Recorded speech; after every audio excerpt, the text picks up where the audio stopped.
love this woman. That's all. That's the whole interview. There's nothing else to say. And you know what? We met on Twitter, and we were friends for how long?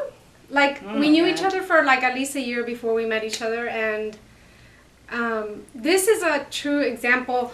This is the 5th year that we know each other. Yeah, and this is the power. Well, okay, let's start over. That was behind the scenes. So I started my blog, and I was trying to find my way, you know, in the world, as a lot of us were. Yeah. And so some of us still are. yeah. And you know, I found you through Latism, and it's amazing how through the power of social media, because you were today on a panel of social butterflies, and you know that how it is like a verification that true friendships can come about through these online connections. Now, I know like sometimes you follow like thousands of people and whatever, but it's just somehow there's that connection. So I'm very grateful to have met you and to see your evolution and your transformation with, you know, everything that you have done. So could you share with me, like, what's your definition of leadership? Wow. Well, my definition of leadership, any leader, anybody who wants to be a leader needs to be able to lead by example. And to me, that's the most important thing. I cannot honestly or with a straight face ask anyone to do anything if I'm not willing to do it myself, or to fold my sleeves and get into. And I'm witness to that, because you dedicated so much time with your passion and your love, and I don't think you even knew what was going to happen, right? We were having that conversation, like, it wasn't about a strategy. You were doing something like to make a difference and to share a voice, and then like all of a sudden, you know, the White House started calling and all that, but that wasn't a strategy. Oh, I'm going to get to the White House. Yeah, you know, not at all, not at all. I think that what started to happen when us Latinos discovered social media, right, is that we all of a sudden, you know, instead of you tweeting to yourself or like, you know, tweeting about stupid things, but we started finding each other, and I think we realized, and I want to think that I had at least a little bit to do with it, that we realized that, wait a minute, there's something going on here. We have a voice. And what can we do with this voice and this power that we have online to take it a step further, or to, you know, to harness that power and make it work for what we need in the community. And the response was unbelievable. And I think when you come from a place where you really want to make a difference and you really go for what it is that you believe in, life just blooms, you know, it flowers for you. And that's what everybody should aspire to, you know. The success is gonna come. Success is gonna come. You have to put your heart in whatever it is that you're doing. And I'm very blessed to be able to do that. So, and then you have this other side, because you're our geek goddess. So a lot of people see the goddess and the geek, but you have because you've been online forever, right? So could you share a little bit about where that geek goddess comes from? Or is it a secret?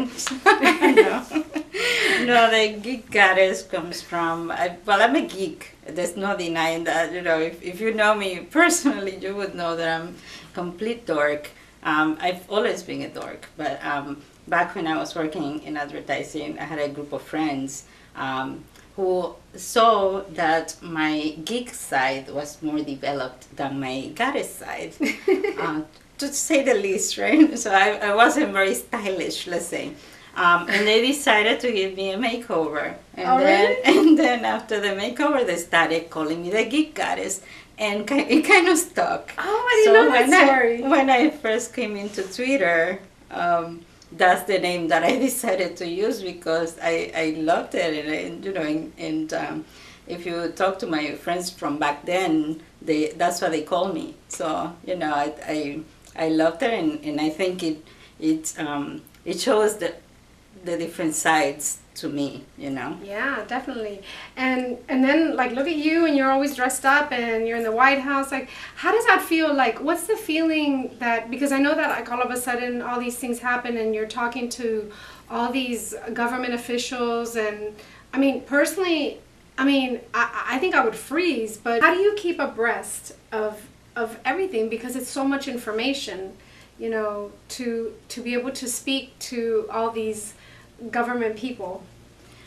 Well, there's a couple of different things that you do. One, I'm a geek. That part of me is always is very inquisitive. So I'm always trying to gather information about the things that I'm interested in. I'm very interested in politics and very interested in the things that are going on in my community. And so I'm always reading. I spent at least 18 hours a day reading, no joke.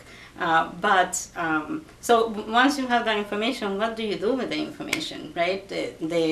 What I love about online is that it allows me to share that information, to get feedback from the community, and then take it a step further. Once I have all of that and I have the opinion of people out there, then I have the connections. Why not use the connections that I already have to bring those people to listen to the people? You know, it's no use for all of us online to be talking to each other.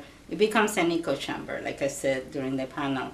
So to prevent that echo chamber, what do? You have to talk to the people who actually are in power, who have that power, and if you have the connections, then it's your responsibility to be a bridge between the people and the people in power.